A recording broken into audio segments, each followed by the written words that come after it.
নমস্কার, আমি তারক আর আপনারা দেখছেন আমাদের রান্নাঘর। আমাদের এই ছোট্ট পরিবারে আপনাদের সকলকেই আসার জন্য আমন্ত্রণ রইল।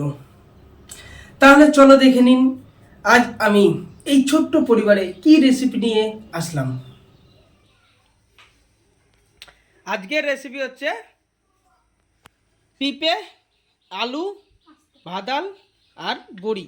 এই বড়ি সবগুলো দিয়ে মিশালি তরকারি হবে, নিরামিষ মিশালো তরকারি হবে। তো পুরো ভিডিও দেখতে থাকো, আর ভিডিওটা ভালো লাগলে লাইক করবো। তাহলে সর্বপ্রথম এই সবজিগুলোকে আমি কেটে নেব। সবজিগুলোকে এইভাবে কেটে নিয়েছি, আলু, পেঁপে, বাদাম এইভাবে কেটে নিয়েছি। এবার এই সবজিগুলোকে আমি প্রথমে জলে সিদ্ধ করে নেব। প্রথমে কড়াইয়ে আমি জল নিয়ে নিলাম, তারপরে সবজিগুলোকে আমি দিয়ে দেব। আমি এতে পরিমাণ মতন লবণ দিয়ে দেব।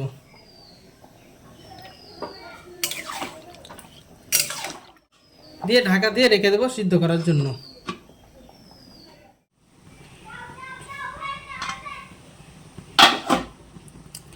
সবজিগুলো সিদ্ধ হয়ে গিয়েছে। এবার একটা পাত্রে আমি ছেঁকে তুলে নেব। এবার আমি পাত্রে কড়াইয়ে কিছুটা সর্ষের তেল দিয়ে নেব। তেল গরম হয়ে গেলেই যে বড়িগুলো নিয়েছিলাম সেই বড়িগুলোকে আমি ছোট ছোট ভেঙে নিয়েছি। এই বড়িগুলোকে এবার আমি তেলে ভেজে নেব।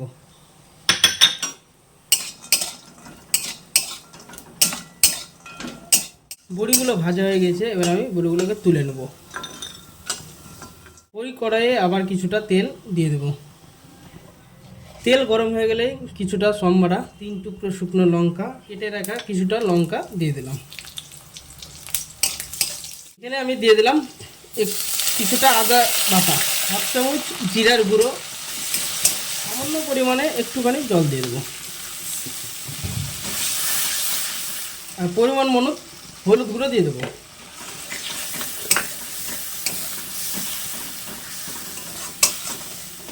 এই কিছুক্ষণ আমি মশলাটাকে কষে নেব। যতক্ষণ না মশলা থেকে যে কাঁচা গন্ধটা বেরোবে আদার, ততক্ষণ মশলাটাকে কষে নেব আস্তে আস্তে জাল দিয়ে। মশলাটা কষা হয়ে গিয়েছে। এবার যে সবজিগুলো আমি সিদ্ধ করে রেখেছিলাম সেই সবজিগুলোকে আমি দিয়ে দেবো। দিয়ে মশলার সাথে ভালো করে কষে নেব।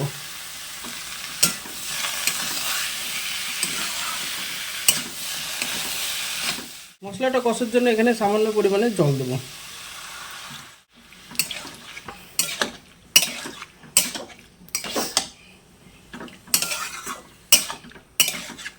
এবারে কিছুক্ষণ আমি মশলা দিয়ে ভালো করে কষে নেব। আর যে বড়িগুলো ভেজে রেখেছিলাম সেই বড়িগুলোকেও দিয়ে দেবো।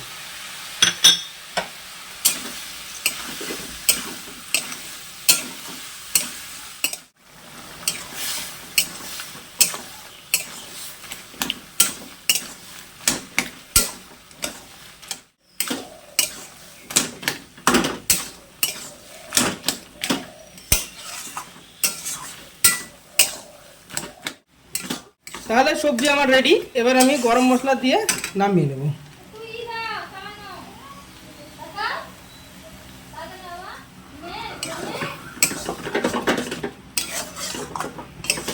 এবার একটা পাত্রে আমি নামিয়ে নেব।